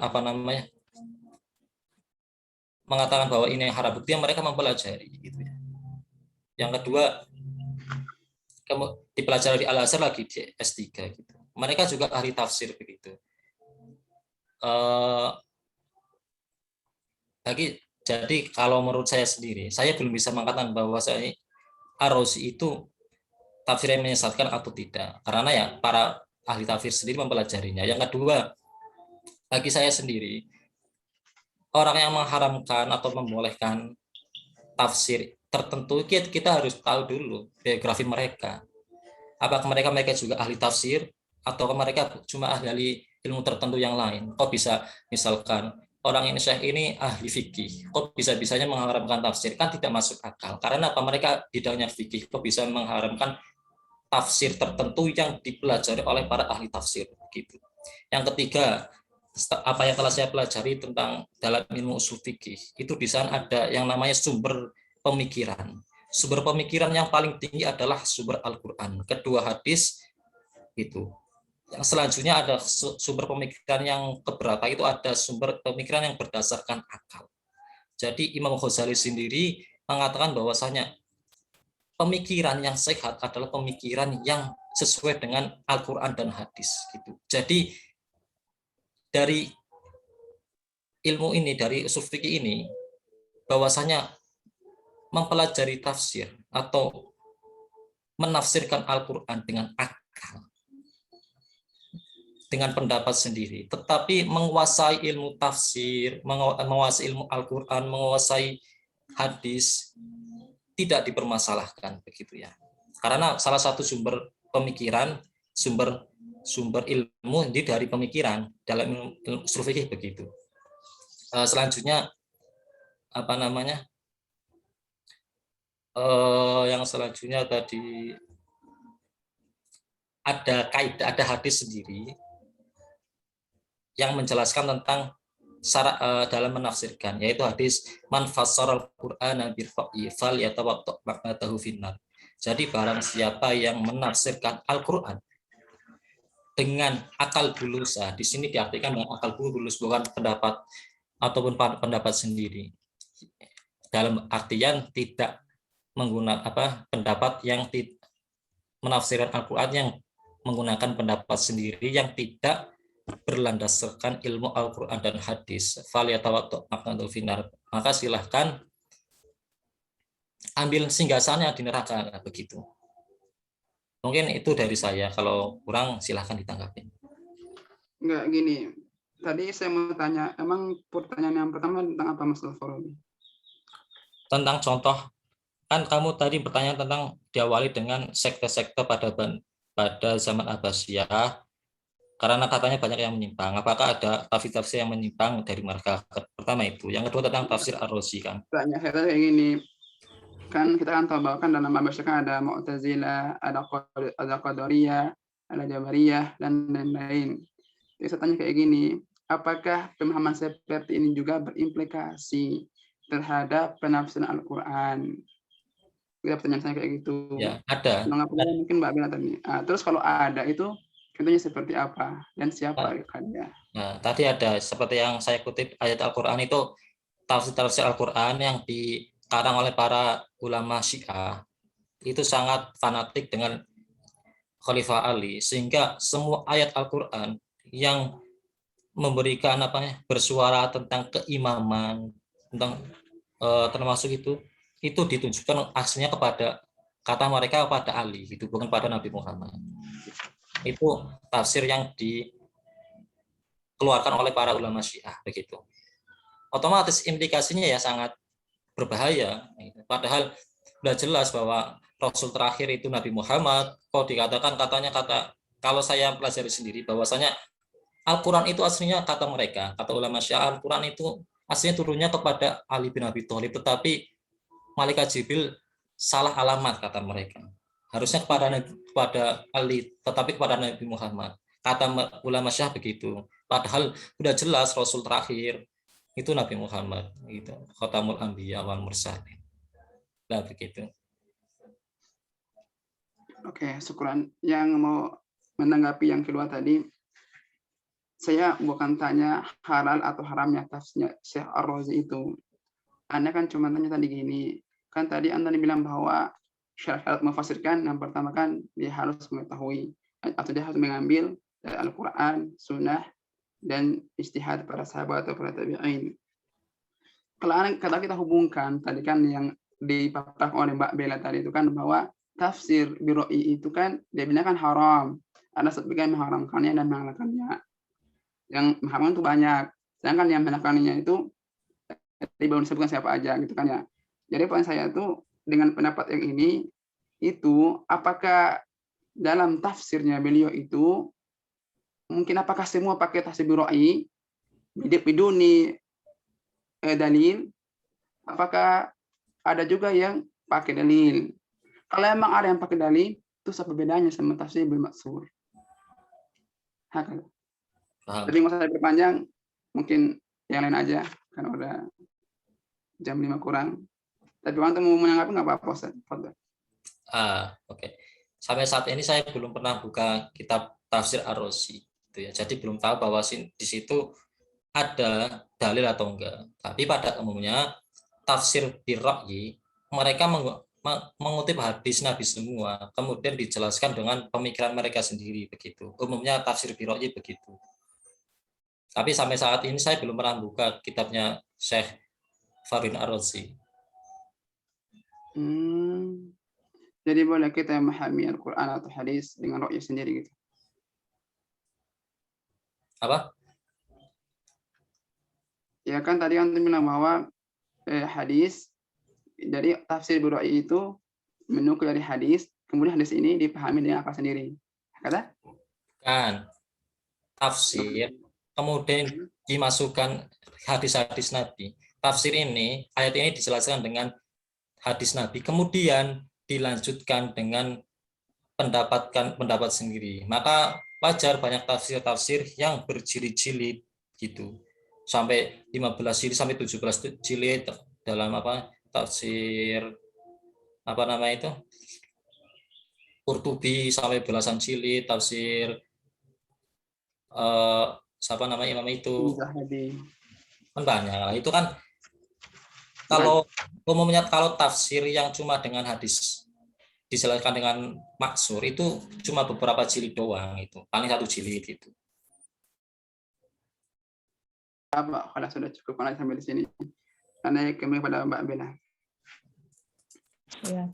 Kelas badaan ra'aina al-waqt yakni qabaila lahdah nahnu wasalna ila sa'ah khamisah falan nahnu nahtatim hadhil munaqasyah ya. Alhamdulillahirabbil alamin wasalna ila khitami hadhil munaqasyah. Jazakumullah khairan ala kulli nasyata wa husnul musyarakah wal an nufawid yakni al-fursah li fadilatil Ustaz Muhammad Imamuddin li i'ta'i ta'dilat wal iqtirahat lana jami'an. Fal tatafadhal siyadatuhu mashkur.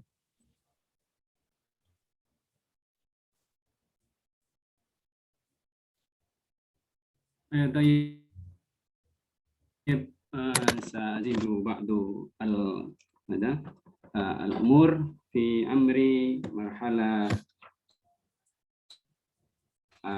halati tadwin atau fi asri tadwin. Tayyib kama arafna mungkin ana antik bil lugha al-Indonesia. Sebagaimana kita ketahui bahwasanya periode tafsir pada masa pembukuan, maksudnya pembukuan di sini adalah pembukuan atau munculnya kodifikasi tafsirnya ya, kodifikasi tafsir. Jadi sejak kapan sih dimulainya pengkodifikasian tafsir itu? Menurut beberapa sumber seperti dari Al-Itqan ataupun dari tafsir Mufassirun dan para ulama-ulama peneliti tafsir dan ulumul Qur'annya, mereka menyatakan bahwa pembukuan tafsir ini memang bermula dari akhir masa Bani Umayyah dan di awal Bani Abbasiyah. Ya, akhir Bani Umayyah dan di awal masa Bani Abbasiyah. Kalau kita telusuri kira-kira itu masa tabi'in atau atba tabi'in. Kalau menurut kalian masanya siapa itu?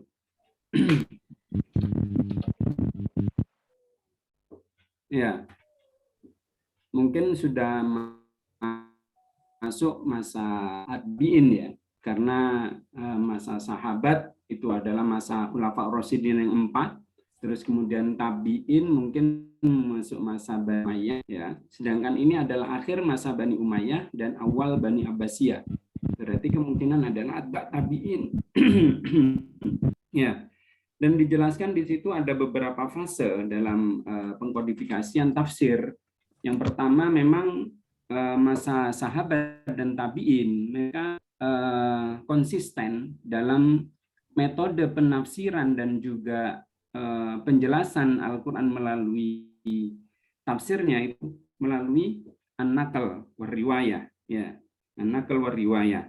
Maka di sini disebutkan sebagai masa mereka konsisten untuk melakukan penafsiran melalui Al-Quran itu sendiri ataupun hadis yang bersumber dari atau bahkan dari sahabat.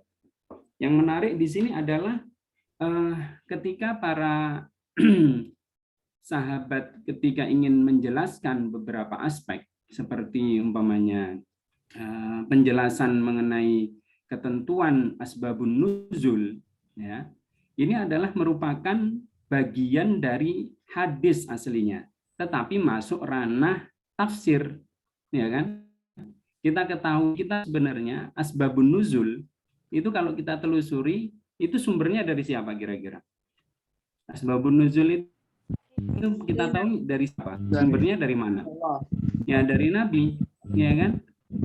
Asbabun nuzul, terus kemudian ketentuan madani itu berdasarkan dari riwayat hadis Nabi, ya kan?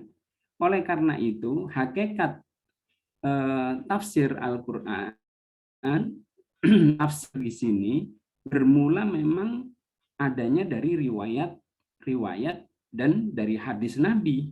Ya, sejak pewahyuan pertama memang Nabi terkadang menjelaskan, terkadang tanpa ada penjelasan.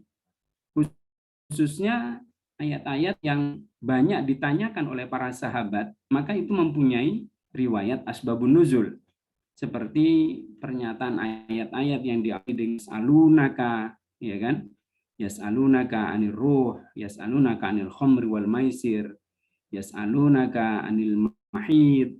Nah, itu kebanyakan adalah ayat-ayat yang banyak disertai dengan kisah-kisah turun yang menjelaskan ayat tersebut. Nah, ini adalah merupakan riwayat yang menyertainya. Oleh karenanya, sebenarnya tafsir itu adalah bagian yang tidak terpisahkan dengan hadis. Ya, maka di sini pada khutbah ula dan saniyah ini adalah naql wa dirayah.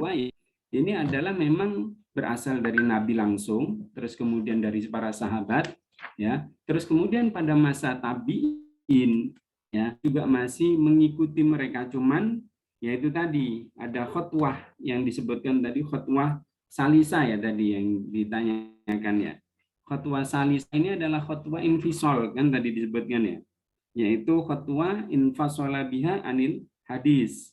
Yang dimaksud di sini adalah, oh ya, ini sekalian mengingatkan bagi yang belum isi presensi segera isi ya.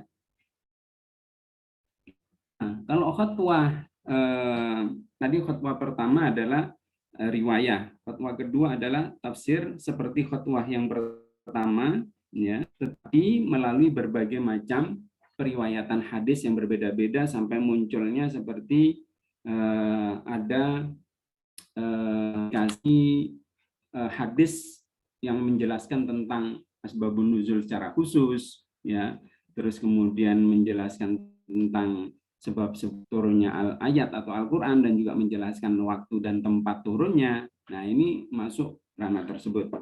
Dan yang ketiga adalah fase yang ketiga adalah fase pemisahan dari riwayat hadis itu sendiri dengan konteks tafsir. Begini, ketika orang menjelaskan Al-Quran atau ayat Al-Quran, itu tetap mereka menggunakan hadis tetapi tidak menggunakan atau tidak di dalam kitab-kitab hadisnya. Nah, itu maksudnya. Kalau seandainya kita kan mengetahui tafsiran Al-Qur'an itu kan utamanya dari Nabi atau dari Al-Qur'an, ya kan? Yang ketiga adalah dari riwayat-riwayat kan. Nah, yang pada masa khutbah kedua itu masih di dalam, kita ketahui ilmu tafsir itu masih ada di dalam kitab-kitab hadisnya sendiri. Bisa dipahami ini ya. Jadi khutbah saniyah itu kita mengetahui penjelasan tafsir itu masih di dalam tubuh hadis, ya, masih di dalam kitab-kitab hadis. Seperti umpamanya tentang cerita asbabun nuzulnya turunnya surat Al-Lahab umpamanya, ya kan? Di sana dijelaskan bahwasanya awal mula Nabi diperintahkan untuk dakwah secara terang-terangan, Nabi mengumpulkan orang-orang kafir Quraisy di bawah bukit Sofa, ya kan? Lantas orang-orang kafir Quraisy di sana ditanyakan, apakah kalian percaya terhadap apa yang akan sampaikan bahwa di belakang bukit Sofa atau Marwah itu nanti ada pasukan? Mereka menyatakan, orang-orang yang beriman kepada Nabi menyatakan bahwasanya engkau tidak pernah berbohong. Berarti apa? Mereka yang disampaikan Nabi, tapi tiba-tiba ada paman Nabi yaitu Abu Lahab yang tiba-tiba lantas memaki Nabi dengan kata-kata tabban, ya, tabban laka. Maka langsung dijawab oleh Allah dengan turunnya ayat tabbat yada abi lahabib wa tabb. Nah, ini adalah hadis, ya, periwayatan turunnya surat Al-Lahab ini melalui riwayat yang dijelaskan dari beberapa hadis. Nah, tapi pada khutbah yang ketiga ini kita sudah memisahkan, jadi memisahkan dari kitab hadisnya sendiri menjadi kitab tafsir secara independen. Ini adalah khutbah yang salisa. Ya, jadi fatwa khutbah as-salisa inilah, pada masa inilah muncul para penafsir independen dalam kitab secara mandiri, dalam kitab tafsirnya. Di antaranya mereka seperti yaitu Ibnu Majah, ya, Ibnu Jarir At-Tabari, ya, yang terkenal dengan kitab tafsir dengan banyak riwayat-riwayatnya. Cuman tidak sedikit di dalamnya juga ada, ya, riwayat-riwayat Israiliyat juga. Terus An-Nisaburi, Abu Bakar bin Mundir An-Nisaburi, ya.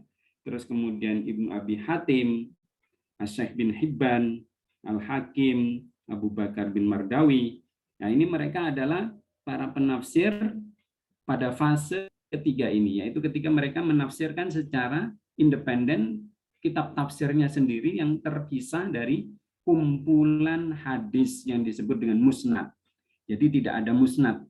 Ya, kalau Sahih Bukhari, Anda bisa membedakan antara kitab Sahih dengan musnad. Ada yang tahu perbedaannya apa?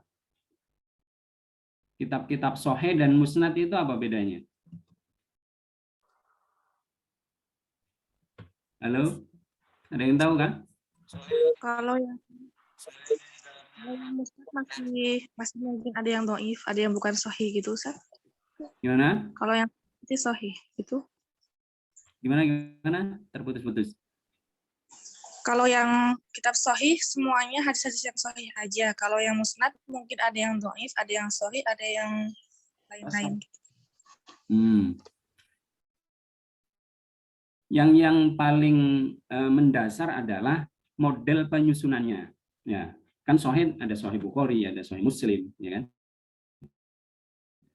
Tetapi ada musnad Imam Ahmad, Daruqutni, ya, Nasai. Nah, ini yang mendasar adalah model pembukuannya atau model penulisannya. Kalau musnad biasanya seperti sudah dibukukan atau secara tematis.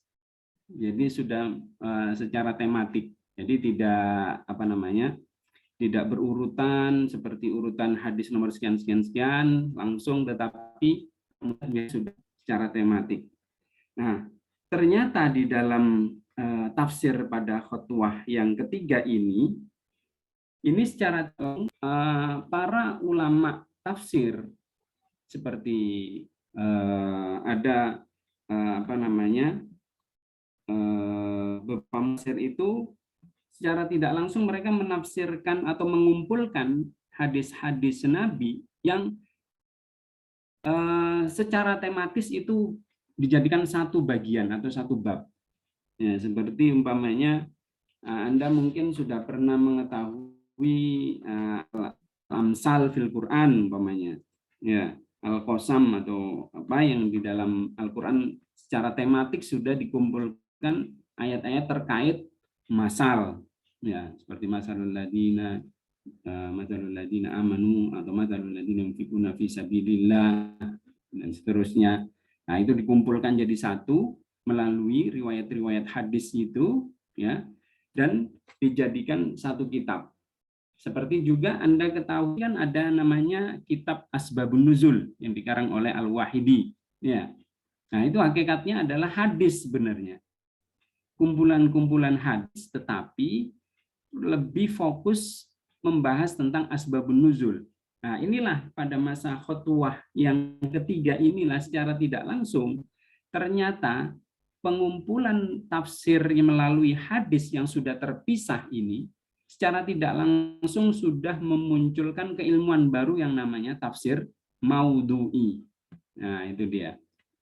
Jadi tafsir maudhu'i ini sudah muncul tidak pada fase-fase kontemporer belakangan ini, tetapi sudah terjadi pada tahun 300-an atau 400-an Hijriah, ya 400-an Hijriah itu sudah muncul.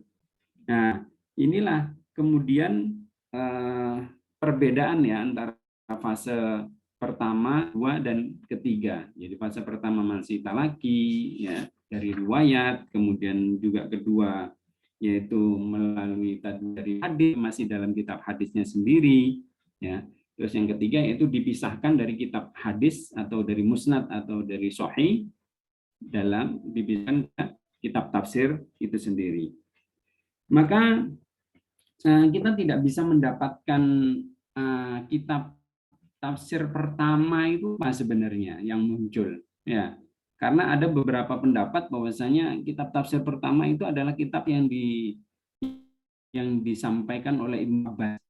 Yaitu ada yang menyebutkan Tanwirul Mikbas fi Tafsiri Ibnu Abbas. Sekali lagi itu adalah bukan tulisan dari Abbas, tetapi apa yang disampaikan oleh Ibnu Abbas kemudian ditulis oleh pengikutnya atau murid-muridnya. Ya, seperti dia yang menjelaskan bahwasanya kitab Muwatta Imam Malik ya atau Al-Umnya Syafi'i. Nah, itu adalah kumpulan dari apa yang sudah pernah disampaikan oleh mereka dari Imam Syafi'i sendiri atau Imam Maliknya.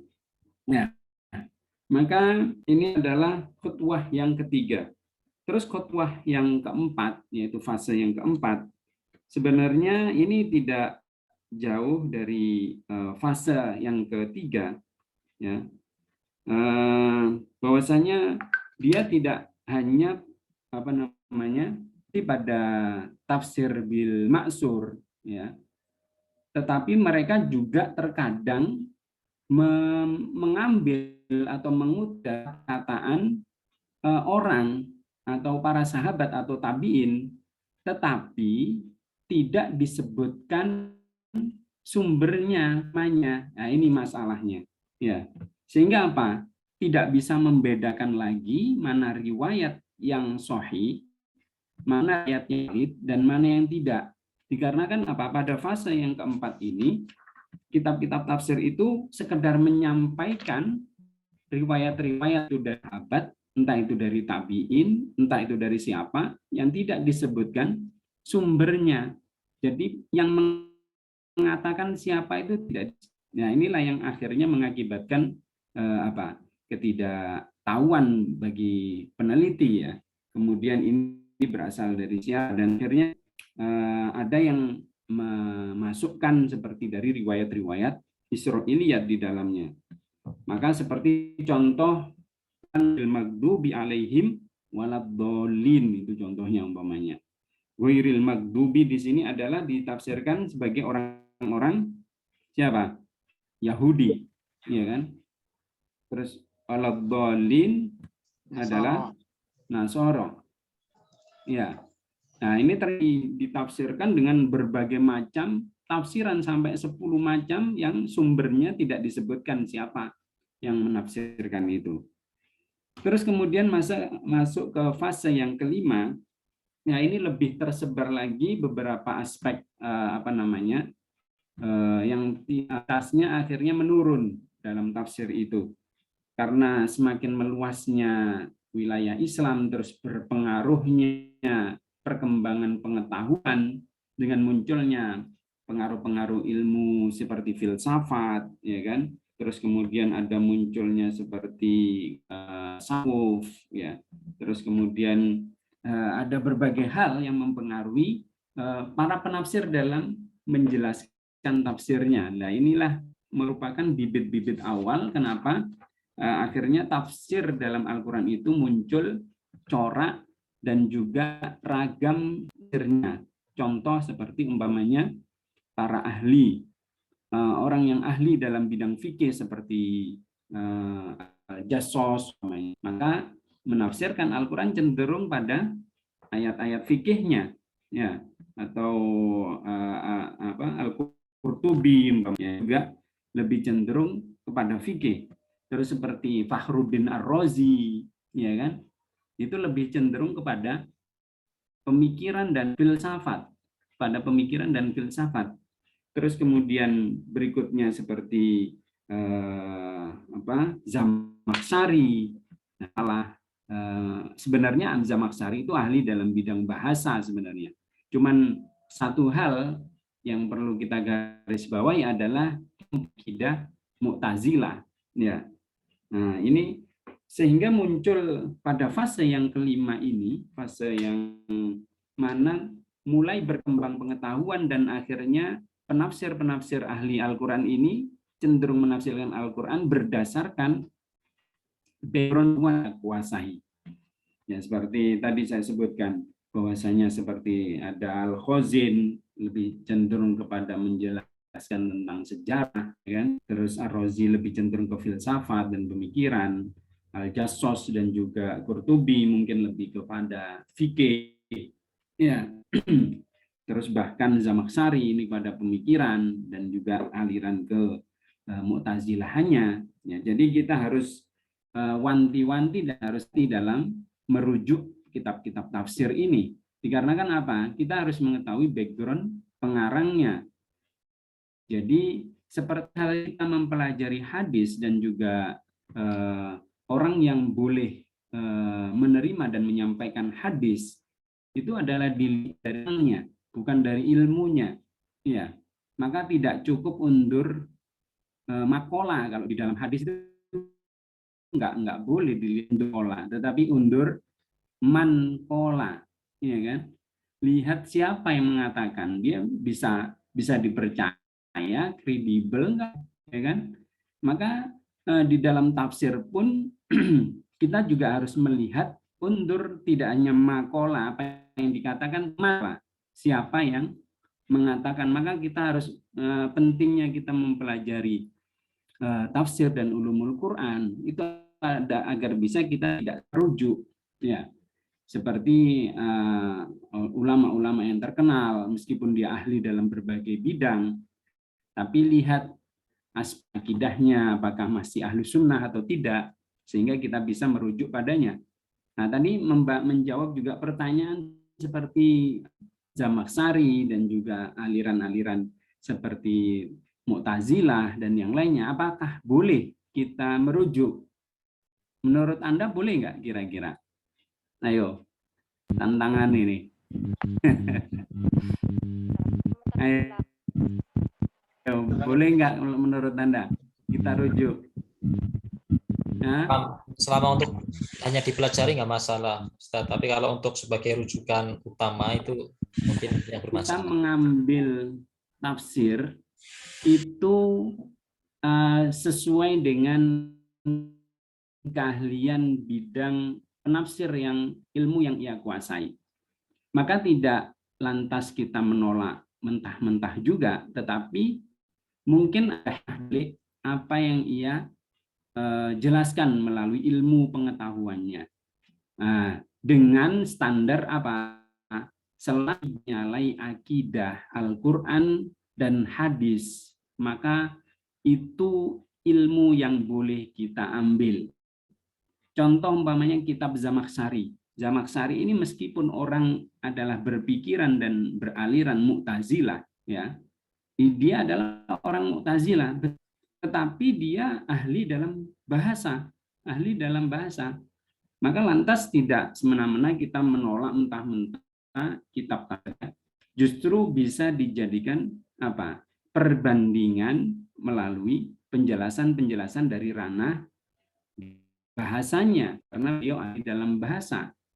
Nah, sehingga kita memanfaatkan keilmuan yang sesuai dengan standar yang boleh kita terima tadi, akidah dan sunnah, atau tidak menyalahi Al-Quran dan sunnah, maka itu boleh diambil sebagai tambahan wawasan keilmuan.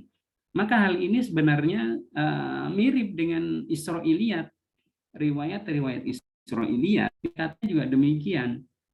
Kan la tusaddiqu wa la tukadzibu walakin aminu bima anzalallah. Artinya tidak menyalahi ketentuan Allah dan sunnah Rasul. Ya, boleh dipakai tapi hanya sebatas wacana tadi. Ya, wacana. Ya, tidak diyakini kebenarannya, tidak ditolak, tapi hanya sebatas wacana. Nah, maka ini munculnya tafsir-tafsir pada masa pembukuan pada fase yang kelima ini, dengan adanya masuknya pengaruh keilmuan pengetahuan para mufasir, sehingga muncullah tafsir akli. Ya, ada tafsir akli, ada tafsir nakli, ya kan? Nah, tafsir akli di sini adalah tafsir memang tidak semena-mena lantas harus merujuk langsung dari ijtihad seseorang, tetapi dia harus melalui proses yang hampir mirip dengan tafsir bil ma'sur sebenarnya, yaitu harus ditelusur yang pertama sumber dari Al-Quran dan hadis ada enggak yang menjelaskan, itu yang pertama. Yang kedua, ada enggak dari para sahabat atau tabi'in seperti penjelasan dari Abbas atau Abdullah bin Mas'ud mengenai ayat yang kita kaji. Nah, maka diprioritaskan itu. Jadi dari Al-Quran sendiri ada tidaknya, dari hadis itu ada enggaknya, ayat yang mendukung, ayat yang menjelaskan tentang apa yang khasnya. Kalaulah tidak, maka melalui sahabat-sahabat. Seperti tadi yang saya katakan bahwasanya asbabun nuzul itu bahkan Imam Suyuti itu masih membolehkan riwayat yang mursal sekaligus. Tahu ya definisi mursal itu apa? Hadis mursal itu. Ya, kan ada perawinya itu tidak mencerminkan sifat yang hadis yang sahih, Ustaz. Apa ya? Kayak ada ketidakjujuran mungkin atau gimana? Yang mursal. Ya. Jadi bahkan ada mendefinisikan bahwasanya hadis mursal itu adalah hadis yang hanya sampai pada sahabat, ya, sampai sahabat, atau bisa dikatakan maktu barangkali ya. Ya, itu Imam Suyuti masih menerima hadis yang sifatnya maktu tadi yang diriwayatkan sahabat selama ada riwayat lain yang menguatkan. Nah, jadi jika ada penjelasan ayat Al-Quran yang diriwayatkan oleh hadis yang maktu atau mursal tadi, selama ada syahidnya yang atau riwayat lain yang serupa dan menguatkan penjelasan itu, maka boleh diterima. Alasan yang kedua, selama sahabat tadi masih menyaksikan atau bertemu dengan Rasulullah dengan mengetahui saat turunnya ayat tersebut. Ya, ini. Jadi lantas dengan fase kelima ini memang para ulama ketika menafsirkan Al-Quran Lantas ada yang menggunakan akal ini tidak semena-mena dengan akalnya, tetapi melalui Al-Quran, hadis, perkataan para sahabat. Ya, perkataan para sahabat nanti masih dinisbahkan jika ada penguatnya. Dan jika mereka hidup dan menyaksikan ketika pewahyuan, maka bisa diterima. Seperti penerimaan asbabun nuzul tadi. Nah, oleh karena itulah, ya, maka muncul dengan beraneka madhab yang ada pada masa Bani Abbasiyah itu, dan bermula dari munculnya masa Ali bin Abi Thalib, itu kan sudah muncul kelompok-kelompok, ya, yang berbeda pandangan, Maka yang harus kita wanti-wanti adalah kita hati-hati dari sisi akidahnya, ya. Maka selama masih masuk ranah Ahlus Sunnah wal Jamaah, maka boleh kita terima. Tapi juga kita tidak boleh lengah juga serta yang dikarang oleh ahli orang-orang Syiah, ya. Itu terkadang biasanya mereka itu masuk pada ranah tafsir sufi biasanya, ya, dengan mentakwilkan atau menafsirkan ayat yang menjerumuskan atau mengarah pada pengkultusan, ya. Maka ini harus kita waspadai. Nah, dari masa ini juga muncul seperti tadi, ya, corak-corak tafsir, yaitu muncul pada fase ini sebenarnya. Maka ada fase maka tafsir akli itu mempunyai corak yang bermacam-macam, ya. Ada tafsir yang berdasarkan pengetahuan atau ilmiah, ya, seperti tafsirnya Fakhruddin Ar-Razi, ya. Nah, itu adalah salah satu tafsir yang mungkin bisa dijadikan wawasan pengetahuan bagaimana mensinergikan antara ayat-ayat kauniyah dengan pandangan-pandangan ahli-ahli ilmu kalam. Terus seperti Jassos Qurtubi dengan tafsir fikihnya, terus Ta'labi dengan sejarah tafsir tentang sejarahnya, terus kemudian sahabat tasawuf ini seperti Ibnu Arabi, ya, Abdul As-Sulami, ini juga mempunyai corak tasawufnya. Nah, pada masa ini juga muncul yang tadi saya katakan adalah tafsir tematik tadi, ya, seperti Ibnu Qayyim, ya. Ibnu Qayyim itu juga mengumpulkan hadis-hadis yang khusus Aqsamul Quran, yaitu tentang sumpah-sumpah yang ada dalam Al-Quran seperti walail, wasyams, wadduha, dan yang lain-lain. Itu dikaji secara khusus melalui kumpulan hadis, ya, yang dikodifikasikan oleh Ibnu Qayyim. Terus kemudian Abu Ubaidah itu juga menjelaskan tentang majaz Al-Quran, ya.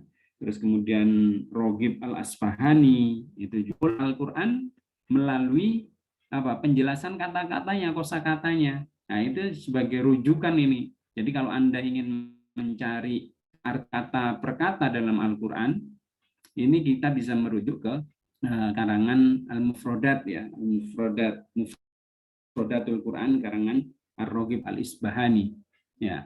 Ini beliau ini sangat teliti, ya, bahkan membuat kamus seperti kamus jadinya, terus membuat seperti istilah-istilah per huruf mulai dari alif sampai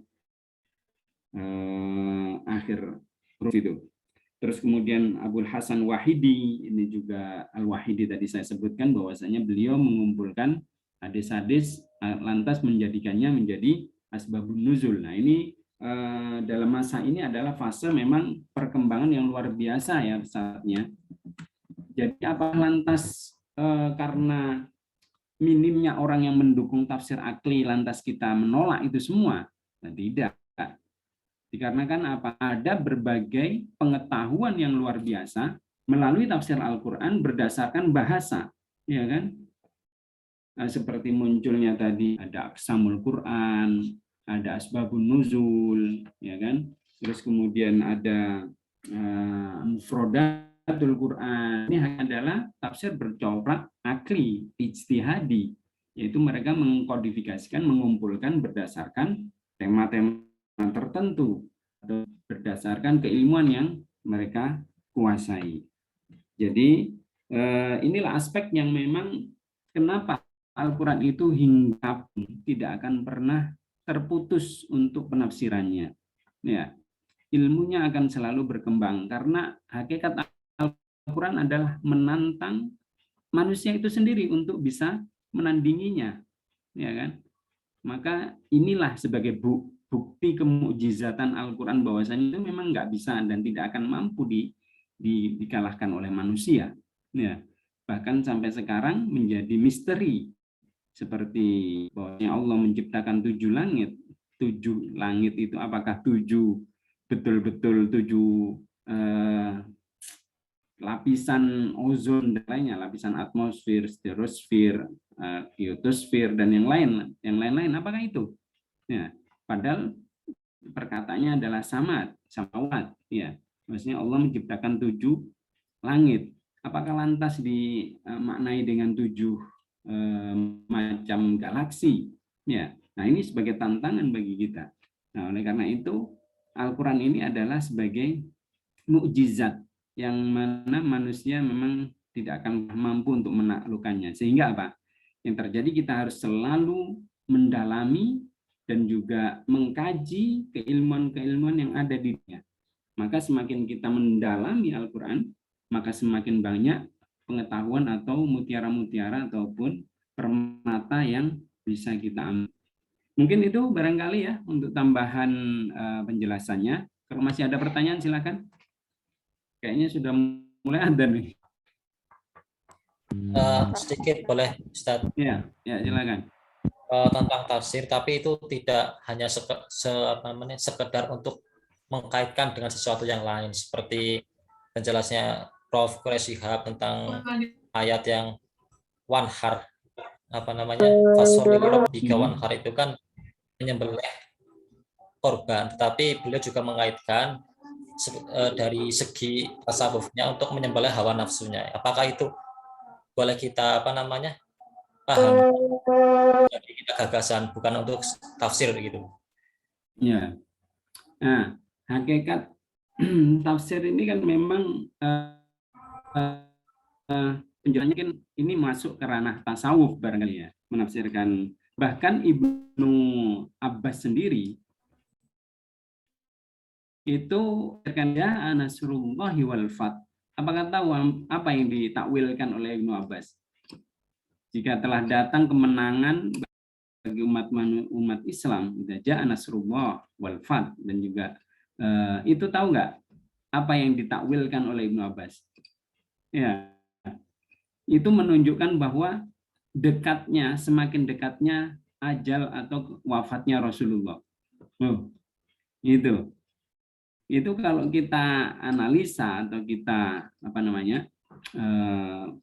cari penafsiran secara bahasa tidak pernah ketemu sebenarnya. Tapi itu adalah salah satu sahabat yang sudah didoakan Nabi ya, dengan doanya Nabi yang populer, Allahumma fa'fidin mu'allimu ta'wil itu ya. Maka dalam penafsiran yang sifatnya isyari ya, ijtihadi isyari, sebatas tidak menyalahi tadi ya, sebatas tidak menyalahi Al-Quran itu sendiri, artinya dari sisi akidahnya ya kan, terus kemudian dari sisi ketentuan-ketentuan dalam syariat Islam ya, maka ini wacana ijtihad ya, sehingga wanhar kalau seandainya ditafsirkan dengan mengkiaskan sesuatu dengan ijtihad seseorang ya, maka ini adalah ijtihad. Namanya ijtihad itu kan ada 2 ya kan, kalau memang benar dia dapat 2 pahala, tapi kalau salah ya 1 pahala ya kan, ya itu. Jadi ketentuan dalam tafsir sebenarnya ya sesuai dengan tadi, sebenarnya simple Al-Quran itu, yaitu ada kata langsung bisa kita pahami, ada yang memang harus kita pahami melalui keilmuan, mengetahui ulumul Qur'annya, ada yang memang dirahasiakan oleh Allah, ya kan? Maka selama tidak dirahasiakan oleh Allah, boleh kita ijtihad untuk mengetahuinya selama tidak menyalahi kode etik seperti yang tadi disampaikan, menyalahi Al-Quran dan Sunnah. Wallahu a'lam bishawab. Ya, ada yang lain atau ada yang menanggapi? Sampun Ustaz, insyaallah khair Ustaz. Ya baik, karena sudah dan juga ini ya, mungkin yang puasa kebelet untuk buka.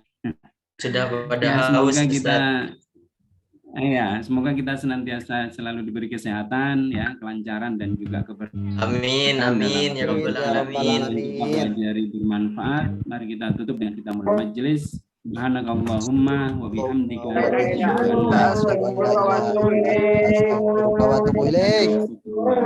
Assalamualaikum warahmatullahi wabarakatuh. Waalaikumsalam warahmatullahi wabarakatuh. Syukran ala ihtimamikum wa jazakumullah khairan. Jazakumullah khairan.